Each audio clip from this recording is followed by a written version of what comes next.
ಯೋಗೇಶ್ ಗೌಡ ಕೊಲೆ ಪ್ರಕರಣದಲ್ಲಿ ಏನು ವಿನಯ್ ಕುಲಕರ್ಣಿ ಅವರಿಗೆ ಜನಪ್ರತಿನಿಧಿಗಳ ವಿಶೇಷ ನ್ಯಾಯಾಲಯ ಒಂದು ದೋಷಿ ಅಂತ ತೀರ್ಪನ್ನ ಕೊಟ್ಟಿತ್ತು. ಆ ಒಂದು ತೀರ್ಪನ್ನ ಇವತ್ತು ಹೈಕೋರ್ಟ್ ಅಮಾನತಿನಲ್ಲಿಟ್ಟು ಅವರಿಗೆ ಮಧ್ಯಂತರ ಜಾಮೀನನ್ನ ಕೊಟ್ಟಿರುವಂತದ್ದು. ವಿನಯ್ ಕುಲಕರ್ಣಿ ಪರವಾಗಿ ಏನು ಸಿ.ವಿ. ನಾಗೇಶ್ ಅವರು ವಕೀಲರು ವಾದವನ್ನ ಮಾಡಿದ್ರು. ಅವರ ಜೊತೆಗೆ ಏನು ಸುನಿಲ್ ಅವರು ಸಹ ವಾದವನ್ನು ಮಾಡಿದ್ರು. ನಮ್ಮ ಜೊತೆಗೆ ಮಾತಾಡೋಕೆ ಇದೀಗ ವಕೀಲ ಸುನಿಲ್ ಅವರು ಇದ್ದಾರೆ, ಅವ್ರನ್ನ ಮಾತಾಡ್ಸೋಣ. ಸರ್, ವಿನಯ್ ಕುಲಕರ್ಣಿ ಅವರಿಗೆ ಇವತ್ತು ಒಂದು ಜಾಮೀನು ಸಿಕ್ಕಿರುವಂತದ್ದು, ಮಧ್ಯಂತರ ಜಾಮೀನು, ಶಿಕ್ಷೆಯನ್ನು ಅಮಾನತಿನಲ್ಲಿಟ್ಟು ನಿಮ್ಮ ಒಂದು ಪ್ರೇಯರ್ಸ್ ಏನಿತ್ತು, ನಿಮ್ಮ ಒಂದು ವಾದ ಏನಿತ್ತು? ಸರ್, ಇದು ನಮ್ದು ಪ್ರಮುಖವಾಗಿ ವಿನಯ್ ಕುಲಕರ್ಣಿ ಅವರಿಗೆ ಹೇಳಂತದ ವಿಶೇಷ ನ್ಯಾಯಾಲಯ ಕೊಟ್ಟಿರುವಂತಹ ತೀರ್ಪು ತಪ್ಪಾಗಿದೆ. ಅವ್ರದಿಗೂ ಈ ಪ್ರಕರಣಕ್ಕೂ ಸಂಬಂಧ ಇಲ್ಲ ಅಂತ ನಾವು ವಾದ ಮಂಡನೆ ಮಾಡಿದ್ವಿ. ಅದನ್ನೆಲ್ಲ ಪರಿಗಣನೆ ಮಾಡಿ ಇವತ್ತು ಮಾನ್ಯ ಉಚ್ಚ ನ್ಯಾಯಾಲಯ ಅವರಿಗೆ ಜಾಮೀನನ್ನು ಕೊಟ್ಟಿದೆ ಸರ್. ಓಕೆ, ಈ ಒಂದು ಪ್ರಕರಣದಲ್ಲಿ ಏನು ಜೀವಾವಧಿ ಶಿಕ್ಷೆಯನ್ನು ಕೊಟ್ಟಿತ್ತು ಸೆಷನ್ಸ್ ಅಂದರೆ ಜನಪ್ರತಿನಿಧಿಗಳ ವಿಶೇಷ ನ್ಯಾಯಾಲಯ, ಇದರಲ್ಲಿ ಪ್ರಮುಖವಾಗಿ ವಿನಯ್ ಕುಲಕರ್ಣಿ 17ನೇ ಆರೋಪಿಯಾಗಿರ್ತಾರೆ. ಸೊ ಮತ್ತೆ A1 ಆರೋಪಿ ಅದರಲ್ಲಿ ಮಾಫಿ ಸಾಕ್ಷಿ ಆಗಿರ್ತಾರೆ. ಸೊ ಅದರ ಬೇಸ್ ಮೇಲೆ ಏನು ಕೊಟ್ಟಂಥ ತೀರ್ಪನ್ನು ನೀವು ಇದನ್ನು ಹೈಕೋರ್ಟ್ನಲ್ಲಿ ಪ್ರಶ್ನೆ ಮಾಡಿರುವಂಥದ್ದು ಯಾವ ರೀತಿ ಅಂತ? ಸರ್, ಅದು ಈ ಪ್ರಕರಣದಲ್ಲಿ ಪ್ರಮುಖವಾಗಿ ಮಾಫಿ ಸಾಕ್ಷಿಯಾದಂತಹ ಬಸವರಾಜ್ ಮುತ್ಗಿ ಅವರೇ ಮೊದಲನೇ ಆರೋಪಿ. ಈ ಕೇಸಲ್ಲಿ ಅವ್ರ ಸಾಕ್ಷ್ಯನ ಪರಿಗಣನೆ ಮಾಡಿ ಜನಪ್ರತಿನಿಧಿಗಳ ವಿಶೇಷ ನ್ಯಾಯಾಲಯ ಇವರಿಗೆ ಶಿಕ್ಷೆ ಕೊಟ್ಟಿತ್ತು. ಅದು ತಪ್ಪು. ಯಾಕಂದರೆ ಆ ಮಾಫಿ ಸಾಕ್ಷಿ ಸುಮಾರು 4-5 ವರ್ಷ ಆತನೇ ಟ್ರಯಲ್ ಫೇಸ್ ಮಾಡಿ ಕೊನೆ ನಂತರ 3ನೇ-4ನೇ ಅರ್ಜಿನ ಹಾಕಿ ಅದರ ಆಧಾರದ ಮೇಲೆ ಅವನಿಗೆ ಮಾಫಿ ಸಾಕ್ಷಿಯಿಂದ ಪರಿಗಣನೆ ಮಾಡಿದರು. ಅದು ತಪ್ಪು. ಸೊ ಯಾಕಂದರೆ ಆತನ ಸಾಕ್ಷ್ಯಗಳನ್ನ ನಂಬಾರದು ಅನ್ನೋದು ಕಾನೂನಲ್ಲಿ ಅವಕಾಶ ಇದೆ. ಅದು ನಂಬಿರೋದು ತಪ್ಪು ಅಂತ ಹೇಳಿ ನಾವು ಅದನ್ನು ವಾದ ಮಂಡನೆ ಮಾಡಿದ್ವಿ.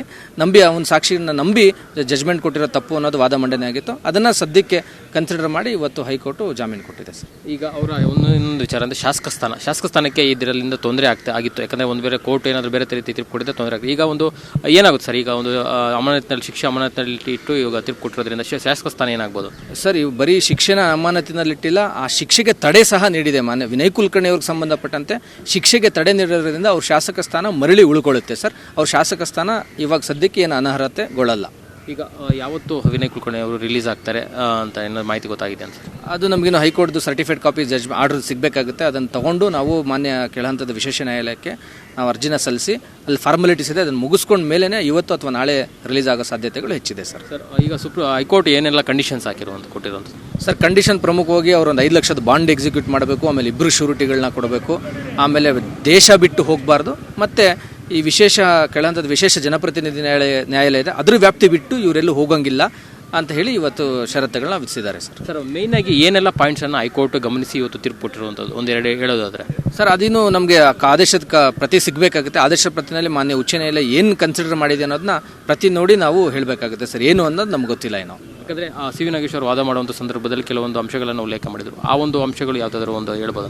ಅದೇ ಸರ್, ಈ ಮಾಫಿ ಸಾಕ್ಷಿನ ಪರಿಗಣನೆ ತಗೋಬಾರ್ದು ಅನ್ನೋದು ಒಂದು. ಎರಡನೇದು, ಈ ಕೇಸಲ್ಲಿ ಆಲ್ರೆಡಿ 2 ಸಾಕ್ಷಿಗಳು ಪೆಂಡಿಂಗ್ ಇದೆ. ಒಂದು ಧಾರವಾಡ ಸೆಷನ್ಸ್ ನ್ಯಾಯಾಲಯದಲ್ಲಿ ಇರುವಂಥ ಸಾಕ್ಷ್ಯಾಧಾರ ಮತ್ತು CBI ವಿಶೇಷ ನ್ಯಾಯಾಲಯದಲ್ಲಿ ಇರುವಂಥ ಸಾಕ್ಷ್ಯಾಧಾರ, ಎರಡನ್ನೂ ಸಹ ಪರಿಗಣನೆ ಮಾಡಿ ಇದು CBI ವಿಶೇಷ ನ್ಯಾಯಾಲಯ, ಜನಪ್ರತಿನಿಧಿಗಳ ವಿಶೇಷ ನ್ಯಾಯಾಲಯ ತೀರ್ಪು ಕೊಡಬೇಕಿತ್ತು.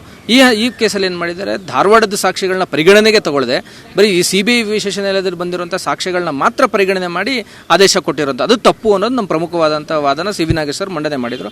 ಅದನ್ನೆಲ್ಲ ಮೇಲ್ನೋಟಕ್ಕೆ ಕನ್ಸಿಡರ್ ಮಾಡಿ ಇವತ್ತು ಬೇಲ್ ಕೊಟ್ಟಿದ್ದಾರೆ. ಈಗ ಒಂದು ವೇಳೆ ಮತ್ತೆ ಏನಾದರೂ CBI ಅವರು ಒಂದು ಸುಪ್ರೀಂ ಕೋರ್ಟ್ಗೆ ಹೋದರೆ ಯಾವ ರೀತಿ ಅವರು ಮತ್ತೆ ನಿಮ್ಮ ಒಂದು ಕಾನೂನು ಹೋರಾಟ ಮುಂದುವರಿಯುತ್ತೆ ಸರ್? ಸುಪ್ರೀಂ ಕೋರ್ಟ್ಗೆ ಅವರು CBI ಹೋದರೆ ಇಲ್ಲೇನು ನಮ್ಮದು ಕಾನೂನು ಹೋರಾಟ, ಇಲ್ಲೇನು ನಮ್ಮದು ಅಂಶಗಳನ್ನ ವಾದ ಮಂಡನೆ ಮಾಡಿದ್ವಿ, ಅದೇ ಥರ ಮತ್ತು ಅದಕ್ಕಿಂತ ಹೆಚ್ಚಿನ ವಾದಗಳು ನಮ್ಮ ಅಲ್ಲಿ ಸುಪ್ರೀಂ ಕೋರ್ಟಲ್ಲಿ ಮಂಡನೆ ಆಗುವಂಥ ಸಾಧ್ಯತೆ ಜಾಸ್ತಿ ಇದೆ.